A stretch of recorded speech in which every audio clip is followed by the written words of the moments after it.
Cabinet मंत्री नंदगोपाल नंदी जी आज शाहजहाँपुर पहुंचे। सबसे पहले उन्होंने कोविड कमांड सेंटर का निरीक्षण किया। उसके बाद सिधौली ब्लॉक के गांव चकनऊ में एक चौपाल की, लोगों की समस्याओं को सुना। साथ ही सरकार की जो तमाम योजनाएं हैं उसको लेकर भी उन्होंने बात की कि वो योजनाएं हैं जो सरकार की मंशा है कि हर एक योजना जो है समाज के जो अंतिम छोर, अंतिम पायदान पर बैठे लोग उन तक पहुंच पा रही कि नहीं पहुंच पा रही, उसको लेकर उन्होंने देखा है। तो हम बात करेंगे मंत्री जी से। मंत्री जी, सरकार की मंशा है, सरकार की योजनाएं भी अच्छी हैं, सरकार चाह रही कि हर एक जो योजना है उनकी वो अंतिम पायदान, जो अंतिम छोर पर बैठा व्यक्ति उस तक पहुंचे, तो सरकार उसको लेकर किस तरीके से प्रतिबद्ध है, किस तरीके से? आप देखिए किस तरह से प्रतिबद्ध है, ये इसका जीता जागता उदाहरण आदरणीय मुख्यमंत्री जी आज अयोध्या में और हम लोग आज यहाँ हैं।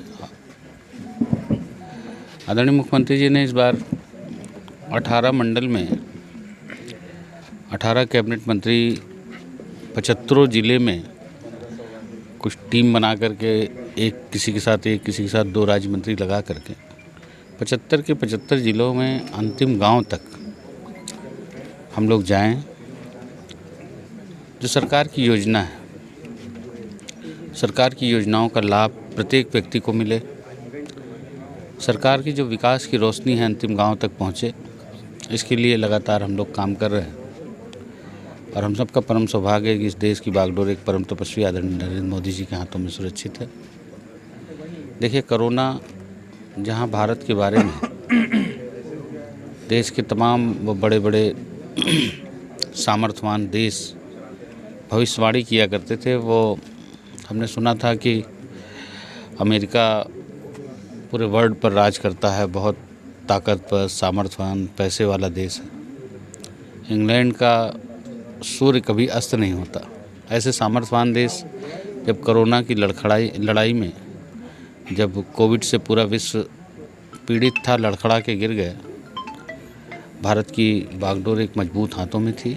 आदरणीय प्रधानमंत्री जी के नेतृत्व में समय से लॉकडाउन के बाद जो हमारे पास एक भी कोविड की लैब नहीं थी, इतने सारे कोविड के लैब, पीपी किट, कोविड का टीका, और आज पूरी दुनिया में अगर सबसे कम किसी देश को नुकसान हुआ है कोविड का तो भारत को, और भारत में सबसे कम किसी प्रदेश को नुकसान हुआ है तो उत्तर प्रदेश को।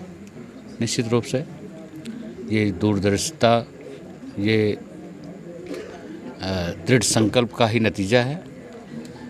उत्तर प्रदेश को जो गुंडों, मवालियों, माफियाओं के चंगुल में फंसा था, जातिवाद, जाति धर्म मजहब की राजनीति में झगड़ा हुआ था, उसको बाहर निकालने का काम किया गया है।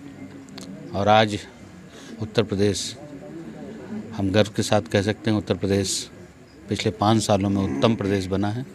अब सर्वोत्तम प्रदेश बने, इसके लिए हम लोग काम कर रहे हैं। सर, ग्रामीण क्षेत्रों की बात की जाए, कुटीर उद्योग जो हैं उनको किस तरीके से बढ़ावा दिया जाए, क्योंकि एक बड़ी अर्थव्यवस्था जो ग्रामीण क्षेत्र की अर्थव्यवस्था है, कहा जाता है कि कुटीर उद्योगों से जल्दी सरकार उनको कैसे और समृद्ध, और ग्रामीण क्षेत्र के लोग हैं उनको कैसे समृद्ध करने के लिए क्या कुछ कर रही है इसके लिए? देखिए, ODOP जैसे गांव में दोना, पत्तल जैसे रॉ मटेरियल भी वहीं हो, उसका बाज़ार भी वहीं हो, तो जब गांव समृद्धिशाली होगा, गांव आत्मनिर्भर होगा, कहते हैं भारत गांव में बसता है, तो गांव मजबूत होगा तो शहर मजबूत होगा, जिला मजबूत होगा और प्रदेश मजबूत होगा।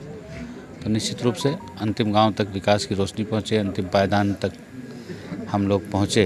पंडित दीनदयाल उपाध्याय जी कहा करते थे कि भारत की जो दिल है, जो भारत की आत्मा है, वो गांव में। तो निश्चित रूप से गांव का विकास हो और गांव समृद्धिशाली हो, आत्मनिर्भर हो, इसके लिए लगातार काम हो रहे हैं। और प्रदेश की जनता ने फिर से आशीर्वाद दिया है, तो जो उनकी जन आकांक्षाएँ हैं उस पर हम खरे उतरे। इसके लिए माननीय मुख्यमंत्री जी ने एक टीम बना करके पूरे 75 के 75 ज़िलों में मंत्री दौरा करें, वहाँ रात्रि विश्राम करें, उनके सुख दुख में सम्मिलित हों, और जो जिले स्तर पर समस्याओं का समाधान हो सकता है, वहाँ के जिला अधिकारी, कप्तान सभी लोग रहते हैं, कमिश्नर सभी लोग रहते हैं, वहाँ से उसका निस्तारण हो। जो नहीं हो सका या नहीं हो सकी, जो बातें नहीं पहुँच सकी, वो भी इस दौरान पूरे 75 के 75 ज़िलों से इकट्ठे होंगी। एक समावेशी सबको सर्वस्पर्शी योजना बना करके सबको लाभान्वित करना। हमारे साथ थे मंत्री नंद गोपाल नंदी जी। उन्होंने आज यहाँ पर चौपाल की उसके बाद में परिवार के साथ यहाँ पर रात्रि भोज भी किया, वहीं रात्रि में यहाँ पर विश्राम भी करेंगे। उनका कहना है कि सरकार की मंशा सिर्फ एक ही है कि सरकार की हर एक योजना जो है अंतिम पायदान पर बैठे हर व्यक्ति तक पहुँचे। उनका कहना है कि प्रदेश को उत्तम से अब सर्वोत्तम बनाया जाएगा। शाहजहाँपुर से सिमरनजीत सिंह।